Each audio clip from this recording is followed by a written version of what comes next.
I have this sort of theory that for me, like when I was running product, I would do it for 4 or 5 years and then move on to the next. And I think at 4 or 5 years, it started to feel a little been there, done that to me, which compelled me to try something new. Or in some cases, I was no longer going to be the right person to take the company to the next stage. Anyways, sometimes I wonder about that for myself. Am I as motivated to do a new talk? Now I know I can do it. Like 3 or 4 years ago, like, can I do a new talk? I have no freaking idea. So when the learning opportunity starts to drop, sometimes it's a signal to me that I need to try something new. Welcome to the Unlearn Podcast, where host Barry O'Reilly seeks to synthesize the superpowers of extraordinary individuals to think big, start small, and learn fast. Here's your host, Barry O'Reilly. Welcome to the Unlearn Podcast. On this show, we're going to do something a little different. Twice a year, I meet with my personal board of directors. That includes Gibson Biddle, the former Chief Product Officer of Netflix, and Melissa Perri, author of The Bill Trap. We talk and share and review progress, challenges, and mistakes we've made, hold each other accountable, but also define what personal growth and business growth means for us in the year ahead. So this show is a recording of that conversation that we like to share openly with you. So listen in, let us know what you think, and even maybe share some feedback with me on social. Reach out and let me know what you think. All right. Hello and welcome everybody to another personal board of directors. My name's Barry O'Reilly, and today I'm going to be joined by two of my favorite people, Melissa Perri and Gibson Biddle, to sort of share a little bit of a review of our working life over the last 6 months. And this has been a really fun sort of experiment that started out with actually emails back and forth with Gib to share some of the things that we were working on. And then he had a great idea to say, well, instead of us just sending emails, why don't we talk about it? And even better, why don't we invite more people to be part of it? So I am now delighted to welcome two of my favorite friends, Gibson and Melissa, to the show. How are you doing? I'm great. Melissa, how are you? I'm doing good. Good to see you both. Yeah, no, it's great to see you both too. Right. So it's always fun to sort of do this show. Literally, it's a chance for us to sort of share some of our lessons learned over the last couple of months. The format we go for is generally a quick sort of round robin where we all share and interview one another using a really great model called the CAMP model that was devised by Gibson as a way to sort of check in how things are going. So, Gib, do you want to share a little bit about what the CAMP model is and what inspired you and what the different aspects of it are? Sure. So the CAMP model is pretty simple. On a scale of 0 to 10, where 0 sucks and 10 is great, how do you feel about the overall quality of your job and career? That's the top line question. And then for the CAMP part, C is about community. Do you enjoy working with your boss, your peers at your company? Do you feel connection to the customers that you serve? The A is all about autonomy. So do you feel you have the opportunity to set your own direction? The M is about mastery. And the simple question there is, are you learning? And then the fourth is purpose. So do you feel you're a connection to the work that you're trying to do? Do you feel like it's going to help dent the universe in some way? So that's the CAMP model. It always starts with a scale of 0 to 10. I generally want everybody that I work with to have an 8, 9, or a 10. 6 or 7, I can usually figure out ways to help get them to an 8 eventually. It's kind of a long-term question. So, you might have a bad day, but I kind of want to know over the last 3 months or so, what's the overall quality? And for all of these, I want people to assess on a scale of 0 to 10. I find it provokes a good conversation. I hope it will do that today. Brilliant. All right. Okay. So for some people who might be the first time you've ever dialed into this, I'm just going to get us all to introduce ourselves a little bit. I'll go with Gib first because after Melissa introduced herself, I'm going to start asking her questions about her review on the CAMP model. So Gib, do you want to just share a little bit about your background to people, then Melissa, then we'll dive in? Sure. So in my career, which I'm on the end of it, my credibility comes from being a product leader at Netflix and at Chegg. I experimented with 3-day-a-week jobs as a product leader at Metromile, NerdWallet, and Life 360. That went really well. And now I'm really a teacher. So I teach outside the classroom. I do talks, workshops, and executive events all over the world. This past year, I transitioned virtually. I do a fair amount of writing as well. And that's me. Brilliant. All right. Okay. And What about you then, Melissa? Will you share a little bit about yourself? Should you introduce yourself first before we get to Yeah, no, that's fair. I actually should probably Tell tell us people about who I yourself, am. Yeah. Barry. Well, again, great to meet everyone. My name's Barry O'Reilly. At the moment, my main focus is working on a venture studio that I've started called Nobody Studios. We're trying to do 100 companies over the next 5 years. We're going to be the first venture studio to actually offer equity crowdfunding. So anyone with a few $100 is going to be able to come venture investor, and we're going to be launching that in the next couple of weeks. So look out for that. I've written a couple of books in the Lean series and another one called Unlearn. And primarily I really enjoy building products and been coaching for a while, but it felt like I needed to get back building. But I'll share plenty about that as we go along today. So bye, Melissa. Let's hear from you and then let's getting stuck in. Cool. Hi, everybody. I'm Melissa Perri. I'm the author of Escaping the Build Trap. I am also a product management educator. So pretty much everything I do revolves around that. I am branching out a little bit more to get my hands a little bit more dirty too. So on the education side, I started Product Institute, which is an online course for product managers in 2016. Continue to grow your self-paced online learning there. I run also CPO Accelerator, Chief Product Officer Accelerator, for product leaders who want to become executives. So that's a cohort-based, application-only, more hands-on program that I really enjoy to help level up experienced product professionals. And then I also teach the PM 101 course at Harvard Business School. In addition to those things, I am also a board member of Forsta, which is the leading market research data and insights platform. And I just joined as an advisor to Dragon Boat, which is a phenomenal new product in the product operations space that really helps you understand your portfolio management and plugs into Jira very well. So I'm passionate about that spot too. So that's a little bit about me. Brilliant. All right. So great to have everybody on. This is always fun and lots of great debate that we have. So I get to interview Melissa, which is fun, and then we'll round robin around and ask each other questions. So going to the camp model. So overall, Melissa, on a scale of 0 to 10, what did you score yourself overall? And then we'll dive into the different aspects. I did a 7. 7. Oh. I also will say I added a letter to the camp model for me personally, because maybe everybody should do it. This is how the models evolve. Go ahead. I made it camps. So the S and the N, though, for me really stands for scale, because I have been looking at what do I do. And we were kind of just talking about this before we jumped on, but if you saw me in the last board of directors meeting, I was talking a lot about how I burnt out pretty hard during COVID while I was scaling a consultancy. And I'm trying to focus on things that scale, where it's not me working 24/7. So my scale really stands for, do I do things that help more people?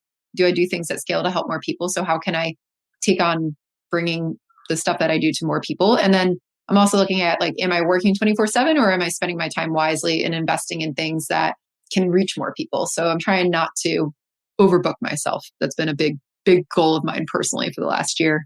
Great. No, I love it. All right. So just to dive into a few of the more community, like enjoying, working or connected to the community and customers you serve. What did you score there? I scored a 6. This one's been a struggle for me, I think, since we got into COVID land. I used to get a lot of my community out of going to events and conferences, and we just haven't had a lot. I was kind of bummed. It was supposed to be my first in-person workshop in Switzerland in December, and it got canceled because of COVID. We moved it to May, so I'm excited to go back in May. But I was really looking forward to it more than I thought I was. I was very excited to just be in person and discuss it with people. I've had some wonderful, Zoom conversations, but it's not the same. And I look at my early career, and I learned so much just by being at conferences with other people, by talking to other people, seeing what they do. And I miss that, getting out of the world and seeing things that you didn't know. And there hasn't been as much of that. I can read or whatever, but I like connecting with people. I like learning from people better than that. Yeah, no, I had a chance just a few weeks ago to do my first in-person event with Next Era Energy in Miami. Mm-hmm. And wow, it felt sort of odd, great at the same time, I have to admit, and being with people, as you say, is that's so much energy from the community when you're spending time with different folks. It resonates a lot. I expected to lose that by not going in person.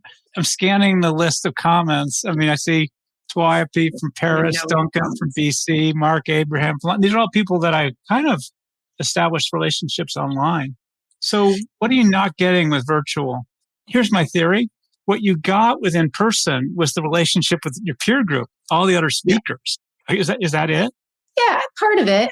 I met a lot of people through conferences too. And I feel like when you run your networking and your social life through a Calendly link, it's a very different experience than grabbing a beer with somebody at the bar at a conference, right?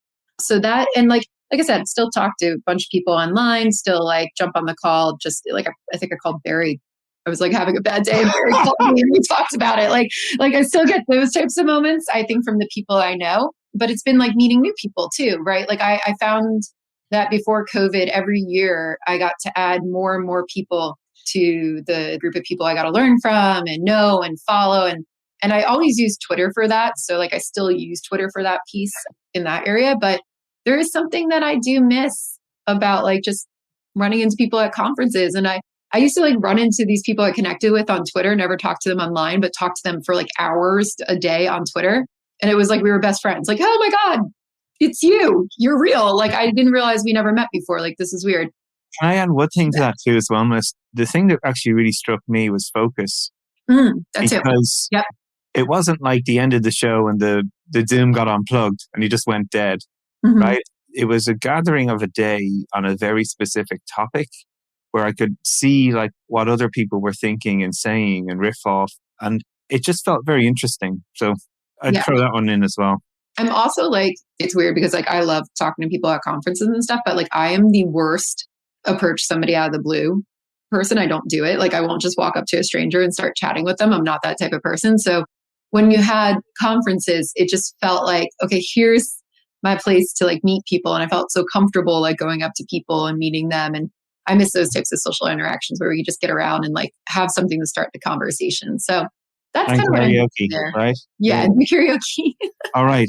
Let's keep rolling on you, right? Autonomy then. What did you score yourself there? Yeah, I scored a 6 on autonomy. And I think that's largely because a lot of my time this year has been teaching at Harvard, which has been great, but it's no longer me deciding like when do I teach and what do I do. So that has taken up a huge chunk of my time. I've spent probably the majority of my time doing that in the past year. So my autonomy has definitely fallen from that. Like I don't get to make my own schedule. I got to be at class on time. I've got bosses. I've got students to like be beholden to.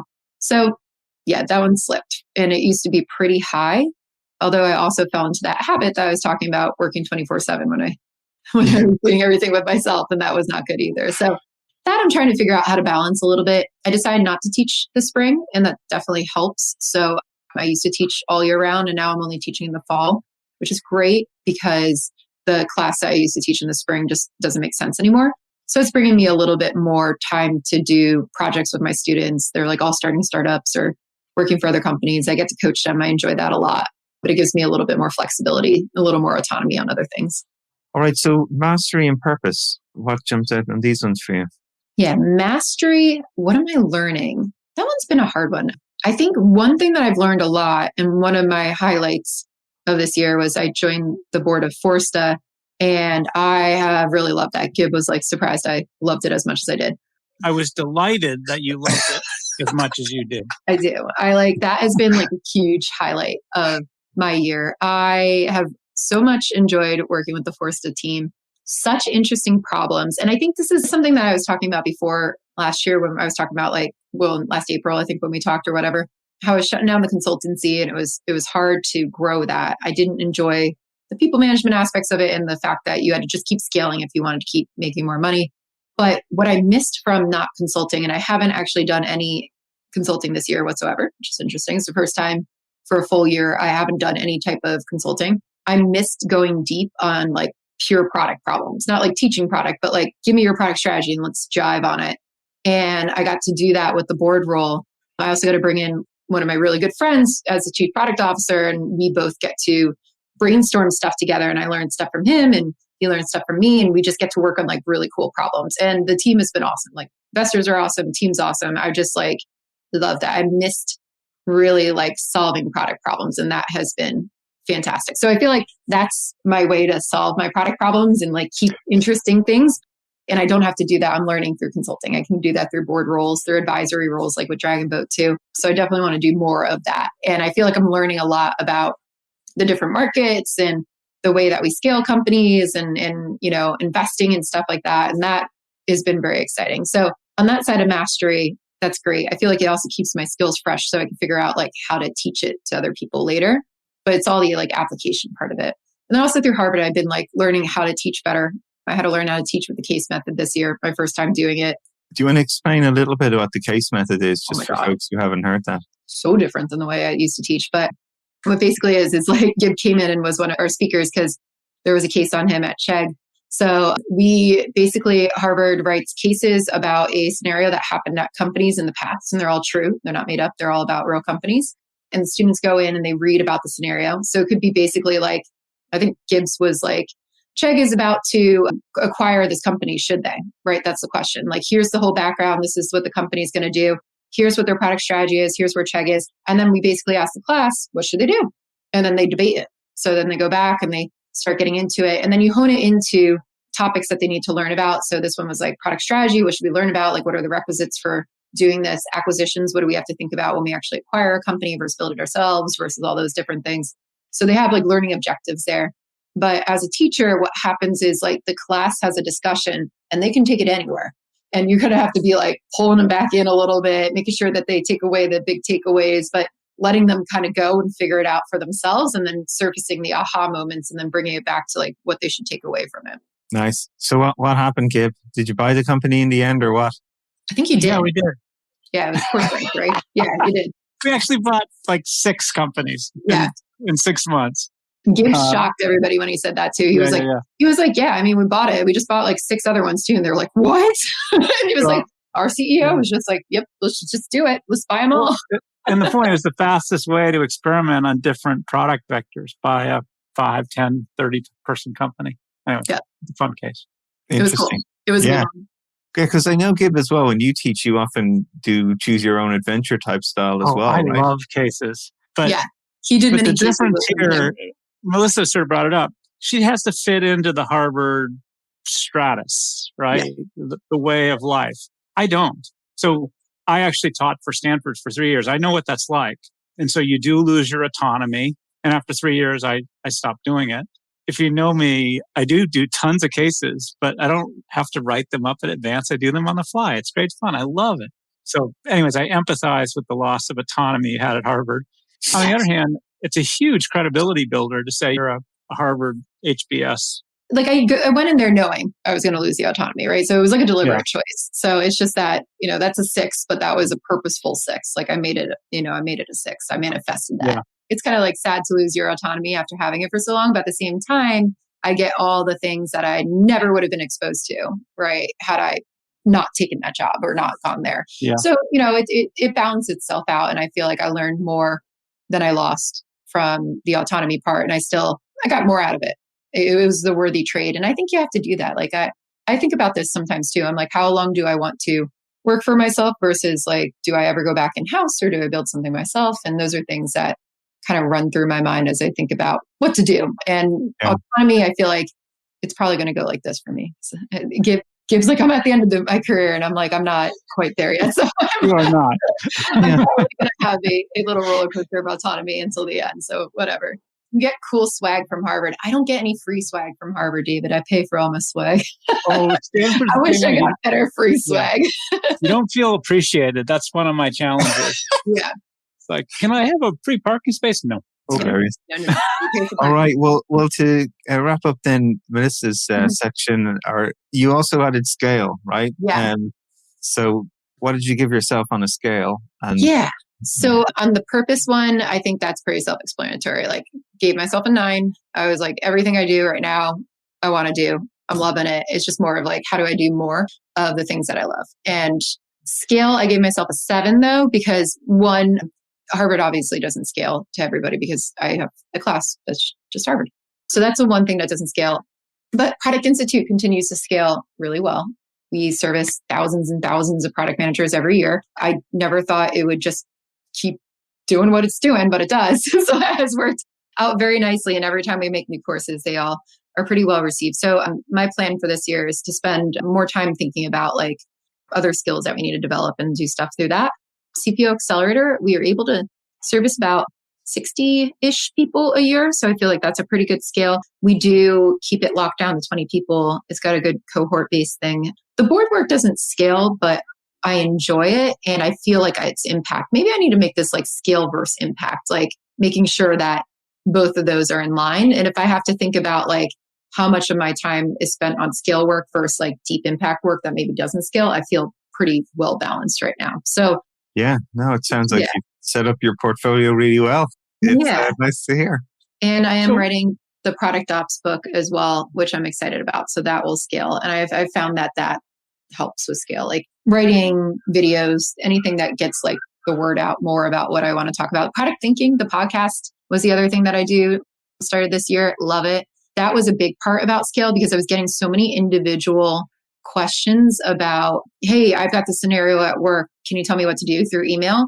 But if I answer one person, it's the same question I get like 10 times a year. I'm like, how do I make sure that everybody can read this? And I was having a huge problem because of the burnout writing. Like I just couldn't bring myself to write, but I have no problem talking. So I started the podcast mostly for that. And then I got to interview cool people too. But I was like, how can I answer questions in a way where other people can listen to them? And I've really enjoyed that. And I think that's really helped with my kind of scale mission so that I can keep responding to people and keep hearing what they're curious about as well. That's been a big part of it. Oh, amazing. Brilliant. All right. Well, Perri, bravo. Can I ask a question, Melissa? If you rack and stack the things that you do from sort of top bang for buck, probably has a lot of leverage, a lot of scale, gives you joy, to stuff at the bottom that doesn't. I mean, by the way, I'm delighted that consulting's no longer on the list. Yeah. And let's take HBS off the list. That's a total long-term play. It'll take you years to figure it out. Right? So what would you put at the top of your, feels like good emotional bang for buck? You know, it could be joy, it could be money. What's at the top of your list right now? Do you mean like out of the things that I do? Yeah, like could it be board or is it the CPO accelerator work? I'm forcing you to force rank them. I know, but like, what's my skill? Because I feel like joy versus skill is different. I'm like, because well, for instance, I pick up the joy from your podcast. I pick up the joy from your board work. You no longer have to worry about consulting, which wasn't giving you joy. Okay. Yeah. So let's just use joy. I get a lot of joy from CPO Accelerator. That has been really fantastic.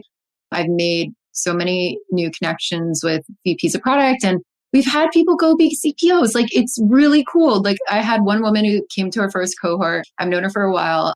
Her company was going through a merger with another big company. And she told me when she was joining, I'm worried she was a VP of product. She was worried she wasn't going to get the CPO position because there was another experienced man on the other side who's been a CPO before. And she went through the program and they promoted her to CPO. And she was like, I learned how to talk. I learned how to do all the things and I got it. And she's like, I'm so happy. And it was like, she knew she could do it. She just needed like a couple of the tools.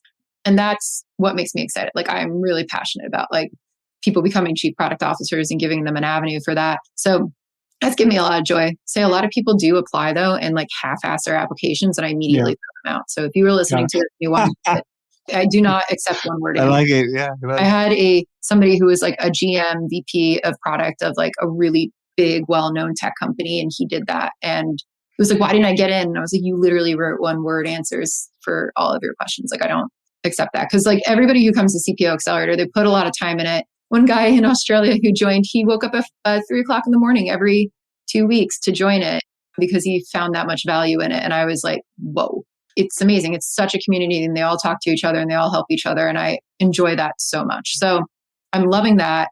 Product Institute is great. It's just that I didn't have a lot of time to invest in it last year because I had so many other things. So, but I feel like the things that I did do, I helped learn about what I want to do with it. So this year I'm like, I've got some pretty good ideas of what I could do to amp it up and get like really excited about that. So I started talking to our team and like we're pretty pumped with that. So that should be pretty cool. Perri, should we put you in the hot seat? Okay. Perri, you know what to do, but overall, scale 0 to 10?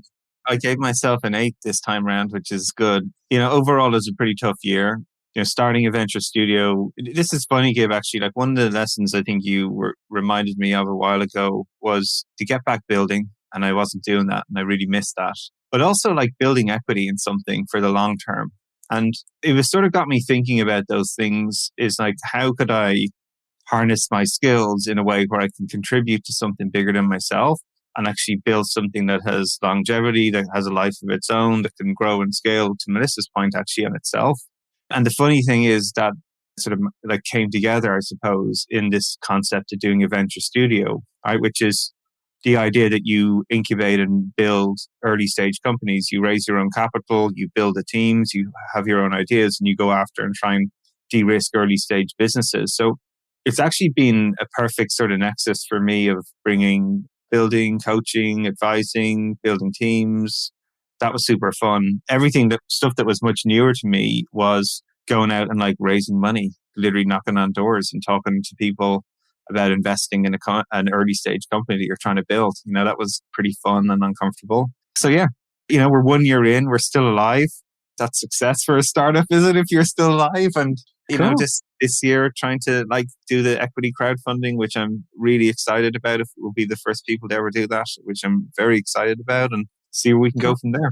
Let's do a little rapid fire because you actually could hear you weaving the issues throughout. But Nobody Studios was a good impetus for improving your scores. So community, what's your number? 7. That often came from, I haven't had much time with friends and family. I think COVID has actually been pretty hard. I'm a parent of 2 very young children, right? So we've a very brittle system in terms of someone gets sick or someone goes down or someone has to go home. Plus, both of us doing a startup. My wife works for the World Health Organization. She's a busy lady at the moment. So it's pretty brittle, right? And we don't live near any family. She's Australian, go Aussies again. And I'm from Ireland, whoever didn't know. So we live equal distance, furthest possible away from both of our parents, which is always a great one. But, I have also the upsides have been, though, joining some new communities. So the people I've met to the studio have been great. I actually joined Hustle Fund's Angel Squad. So one of the things I wanted to learn more about was investing and angel investing as we built a studio. So Hustle Fund have this amazing syndicate called Angel Squad. And that's actually been another great chance to not only learn what VCs think about when they're investing in companies, but just a community of people in there is like top notch, really fascinating, really supportive. So that's actually been a surprise. Yeah. Nice. Autonomy? 7. I've got a boss now. Technically, I have a boss, and that is definitely new for me. I think it's like 7 years since I technically had to report to someone. Both These are my investors, CEO. actually. Yeah.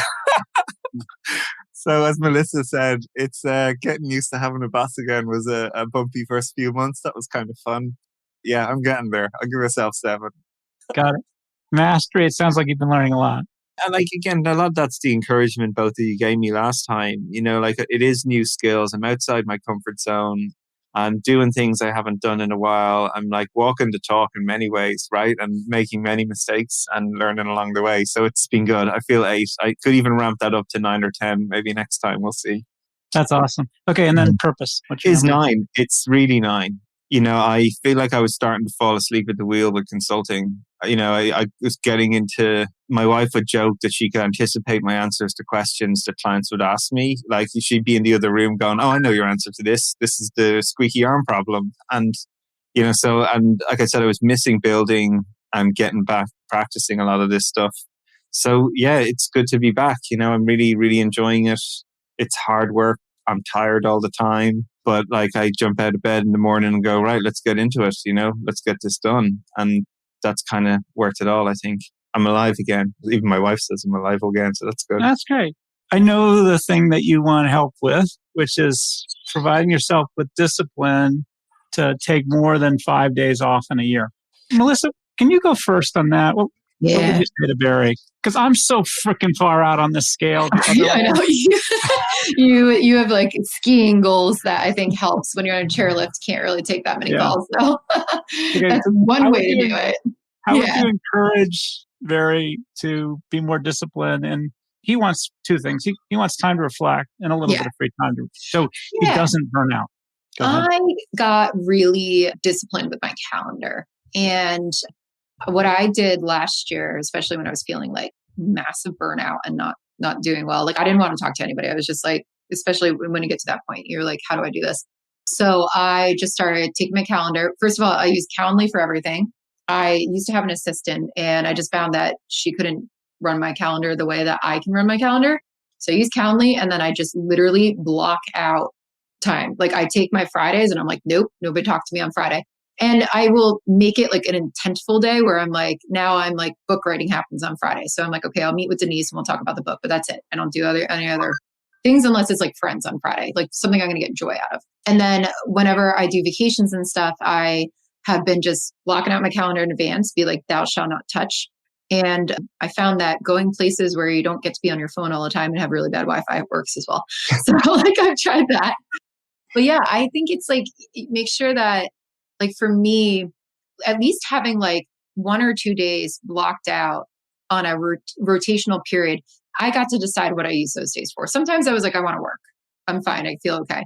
Other days I was like, no, today is going to be a brain break day. And I've literally like woken up sometimes and been like, I'm not in a good place right now. Like it's Tuesday and I just need like a couple hours to myself. I'm going to go to the gym. I'm going to take a walk. I'm going to do something.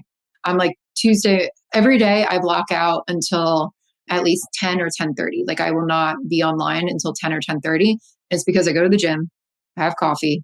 I like sit there and I try to figure out what I want to do. And I can't talk to anybody in that time. Like I need to figure out like, get myself in order because I work all the other times anytime anyway. So I think it's like, that's what I do. I viciously like block out my calendar. I would try to do that. And also it's knowing like the world's not going to end if you're not there.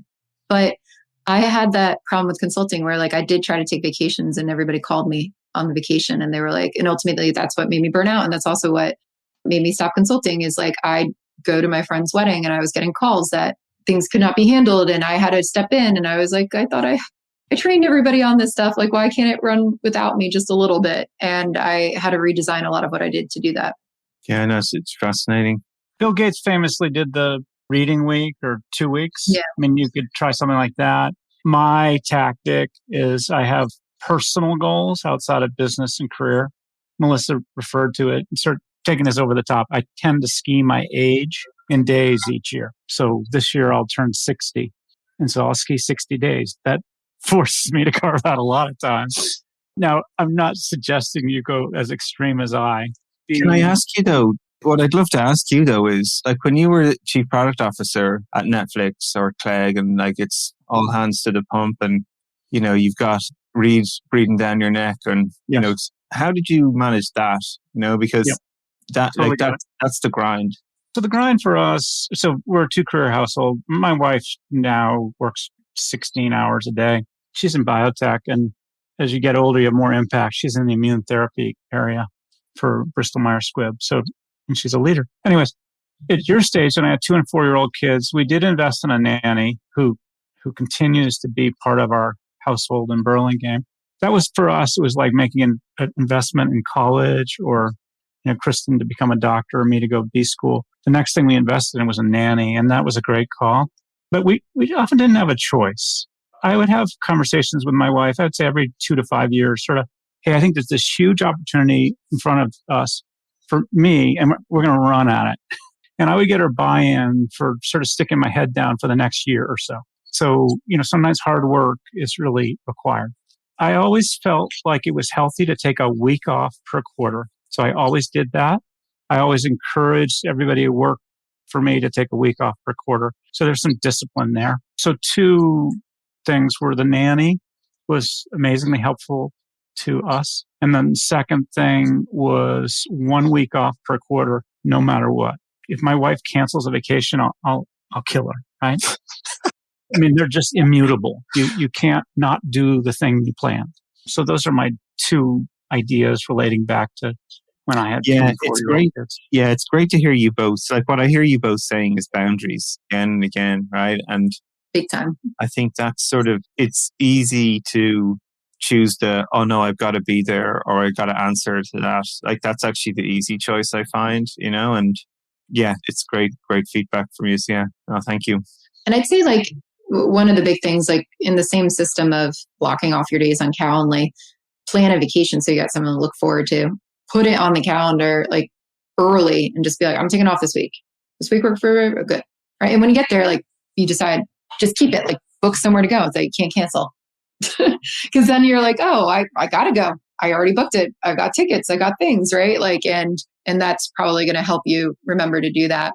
I do not have kids, but everybody I know who has kids also says nannies are game changers if you can afford them, which is fantastic. They're expensive, but we looked at them the way we looked at an investment in college or med school. Yeah. Same way.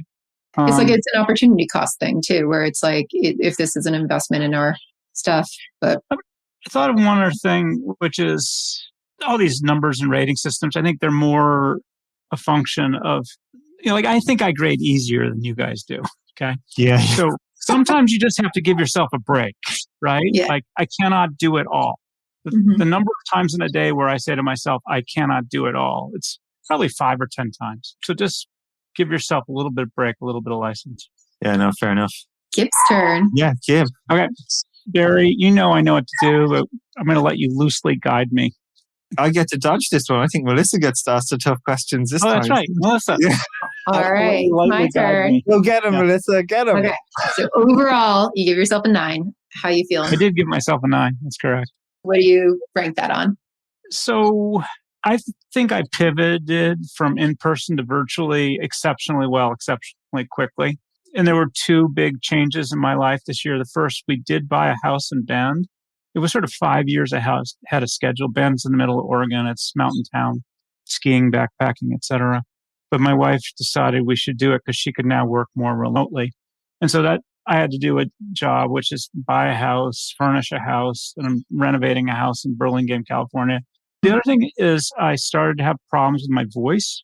Melissa knows about this also, which is because I talked 140 talks, exec events, workshops the year before. You probably can't notice it, but I do. There were days where I was afraid I wouldn't be able to talk. So I'm in voice therapy. But the good news is I shifted back to only 70 talks. And the easiest way to lighten my schedule was I would only do paid gigs. So before I would do a lot of free, good for the world stuff to sort of build awareness and trial. But now everybody's got to pay me if they want me to do a talk. Money's not that important to me, but I like people to value my time. And it was the easiest way not to talk too much. Anyway, so 9 on the community. I've been shocked, but I do feel a strong connection to the community, even in an online setting. So I think, Barry, arguably you and I have gotten to know each other better over time. Same thing with Melissa, quite frankly. I scan the list. I mentioned some of the people's names I recognized in the messaging and chat. And these are all online connections. That's why if he knows that someday I'm going to use my bad French to do a French talk, right? Or Duncan knows about my whole new AT gear setup for backcountry. Autonomy, I'm way out there. I'm a 10. I do what I want. It gives me joy. Mastery, I dropped down to 8. Possible that I'm not doing enough new stuff as I sort of tried to cut down on my schedule. It's on my list to create a new data talk, a new data workshop. I'm so close to having a culture workshop. So I just haven't culture workshop for exec teams. I just haven't executed it. I learned a fair amount about writing through my Ask Gib product newsletter. And purpose, it's still for me, it's about enabling other product leaders to dent the universe. I've been pretty clear and consistent on that, and that gives me joy. My failed experiments, I decided not to do one-on-one coaching because it would clunk up my schedule. My failed experiments, I was trying to come clean with you.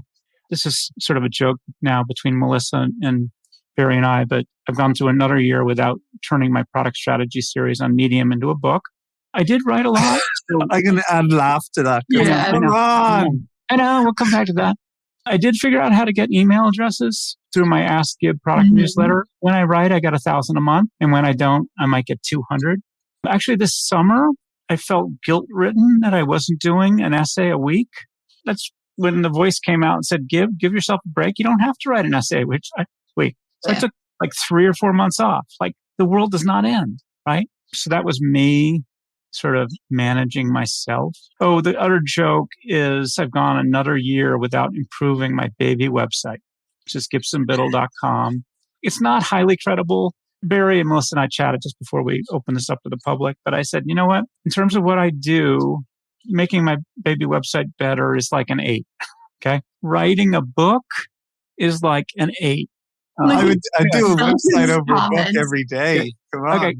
Look at Dustin's comment. Write it Now on I'll the chair. shut up. You got a better template on Squarespace. I'll shut up. I'll shut up and you can ask me questions. Go ahead. Yeah. No. So, okay. So your lowest ranking though is mastery for an 8. And you mentioned that you feel like you're doing the same things over and over again. Is there anything you want to learn more about? Like what's kind of, your learning goal or something that you want to get better at? Because I haven't written a book before, that is interesting. I feel like I'd learn a new skill. Okay? Yeah. And then I mentioned it lightly, but almost as a secret, I do a culture workshop.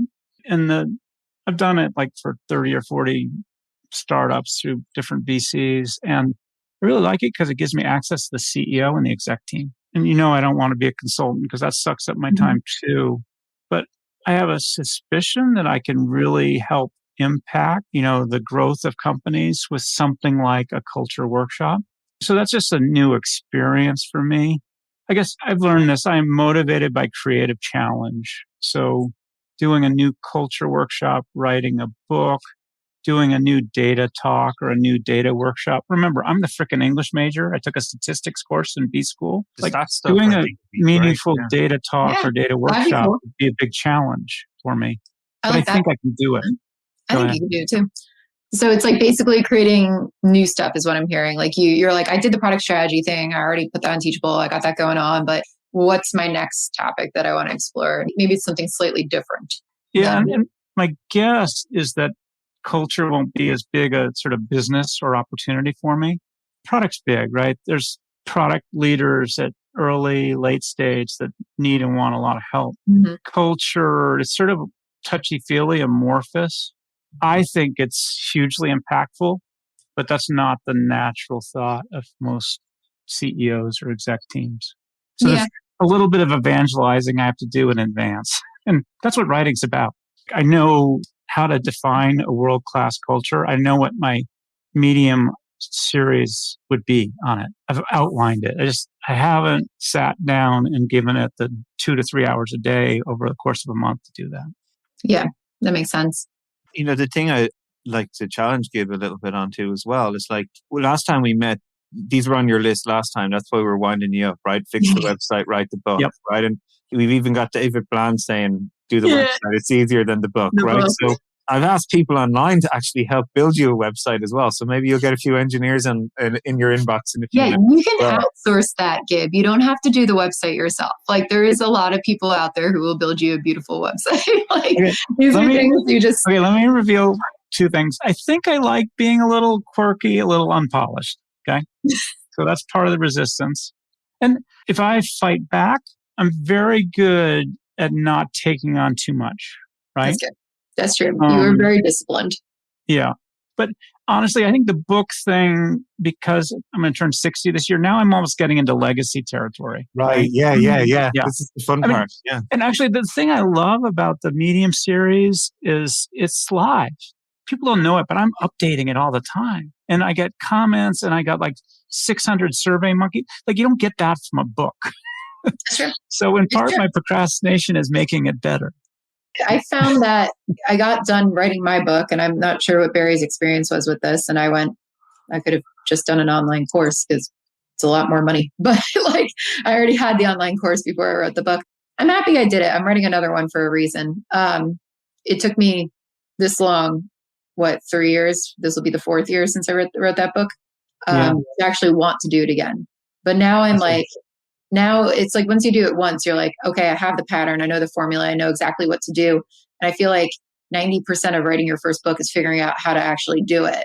And then you can repeat it a little bit easier. But I do love that when anybody asks me like my philosophy on product, it's just like you hand it to them, but you already did that with Medium. Like I don't make that much money off of my book. So it's like, do you really need like a book or can you just be like iterate it as well? Like you can't iterate a book. You can't iterate on it. Yeah.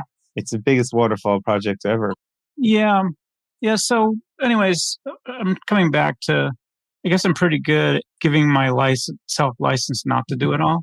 So there's one other thing I've learned, Melissa. Every year, I tend to do 1 or 2 new talks towards the beginning of the year. And I am prolific. I mean, it's because I love building, hacking, figuring out how to make a great presentation. But if you want to keep getting invited back, you need to do new stuff. You got to be fresh.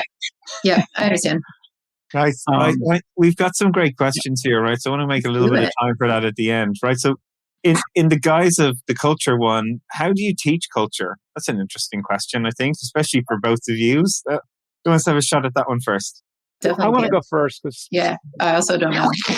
I did a talk called How to Define a World-Class Culture. And the model is you have to work to define, edit, and then live these values over time. It's a forever process. If somebody in the comments could find it, it's How Netflix Built a World-Class Culture. It's worth watching.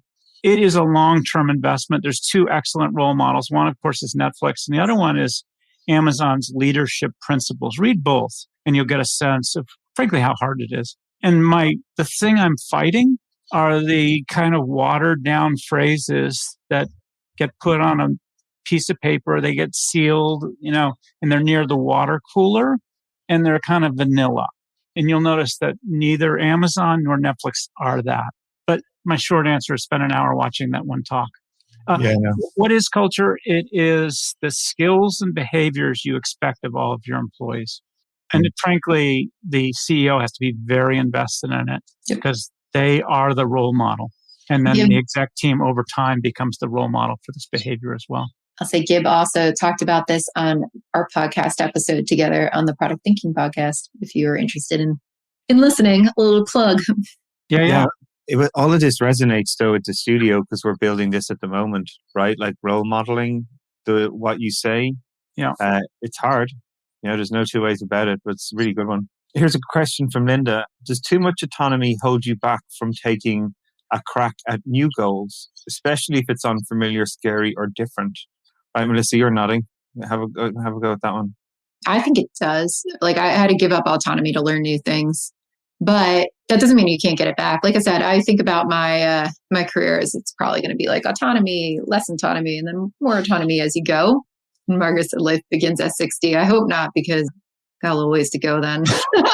But I'm like thinking about it. I'm like, yeah, I hope I am exactly like where Gib is when I'm his age. And like right now, though, I think about it where I'm like, do I want to give up my autonomy right now to go in-house somewhere for a while? And I probably will. I'm not doing it this year. Nobody pinged me with a bunch of job opportunities today because I'm not going to take them. But like, I think about that a lot. And I do think I'll go take on new challenges to learn new things and give up that autonomy. Otherwise, it can feel stagnant. And I feel like you get into the trap Barry was talking about. If you have full autonomy over all the things that you do, and like he's killing himself right now, and this is what happened to me when I burnt out, I felt like I was the only one responsible for my success, and it was never enough, right? So when you have full autonomy, you're the one who makes or breaks it. So I'm the type of person where I'm always like, I can do better, I can do more, I can work more hours, I can make more money, I can do that. And not having those guardrails of a traditional job or anything around that, I would break myself into pieces because I knew it was only me at the end of the day. Like I didn't have a team, it was just me.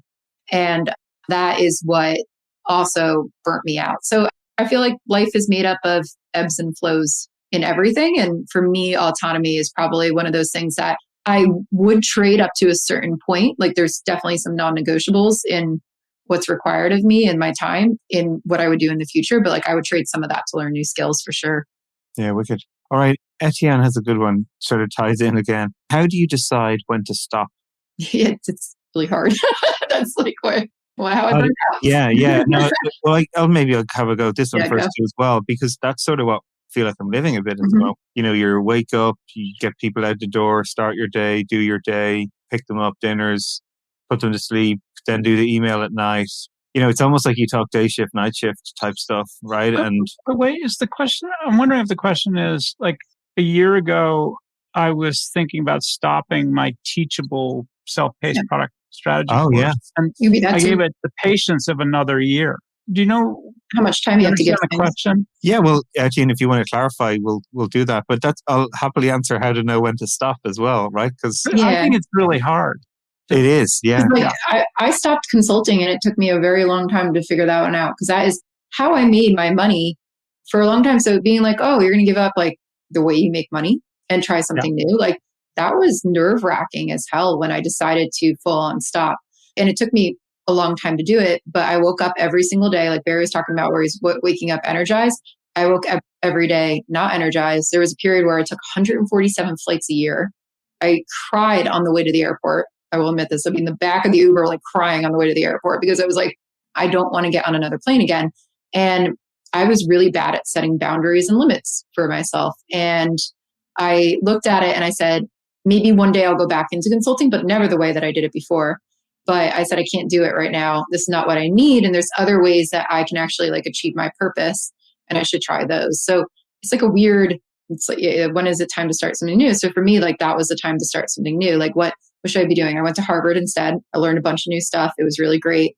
Gave up some of my autonomy, but I learned a bunch of stuff, met a bunch of new people, got that type of experience. And then I started to really double down on classes and teaching instead of consulting. And I realized like, okay, that's what I need right now. So I wish I listened to myself sooner in some retrospects, but I feel like I never would have listened or said yes in some retrospects or I would have been like, what am I missing if I got out of it earlier? But that was my thoughts on that. Because I think, Barry, you stopped consulting too and went into... Yeah. Well, so when did you decide you were like, no more consulting? The signal was, I was sitting there and I could sense that I was not showing up 100%, right? Like I was on autopilot. And for me, that was the warning signal where I'm like, I'm in rinse and repeat mode here. I'm not learning. I'm not outside my comfort zone. And then and the sense of missing building, those two feedback mechanisms in a way were what made me go, right, I'm going to change my path, basically.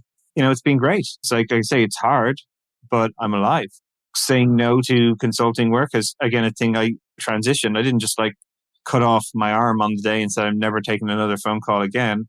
I've actually been able to sort of dial one down as I turn one up, right? And that dial went from 80-20 to one direction to the other now, right? And I still love giving talks. They're fun. I still love doing these things. I learn a lot. So it's been great. I have this sort of theory that for me, like when I was running product, I would do it for 4 or 5 years and then move on to the next. And I think at 4 or 5 years, it started to feel a little been there, done that to me, which compelled me to try something new. Or in some cases, I was no longer going to be the right person to take the company to the next stage. Anyways, sometimes I wonder about that for myself. Am I as motivated to do a new talk? Now I know I can do it. Like 3 or 4 years ago, like, can I do a new talk? I have no freaking idea. So when the learning opportunity starts to drop, sometimes it's a signal to me that I need to try something new. This might be idiosyncratic. It might just be me. I don't know. It's true. Like, I'm the same way where it's like, I was like, I'm not learning anything new. I'm regurgitating the same thing over and over and over again. And some of the consulting, when I was killing myself, I was learning so much stuff. So it felt somewhat worth it, but my health took a toll, but it got to an unsustainable point. And that's when I was like, I need to stop and to figure out how to learn other ways. But when you stop learning and you're on autopilot, I think that's a pretty good signal. All right. We're nearly at time. So maybe one takeaway everybody would like to share. All right, Melissa, one takeaway you'd like to share with the group? I think the big one is, I don't know, my big takeaway from this and from what I'm thinking about right now is like scale versus impact. And then also like autonomy versus not autonomy. So I think life is a series of evolutions with those types of things. So I'd think about like, do you care about scale versus impact? And how do you balance those two things? And then how do you think about your own autonomy versus giving some of that up to go learn more? That's my big thing, is like making sure I keep those in balance as I go. Nice. All right, Gib? Mine's pretty personal, which is, it was amazing for me to discover that Melissa had the same issues with her voice. Yeah. It's been a chronic problem for me for a year. So I definitely want to follow up with her.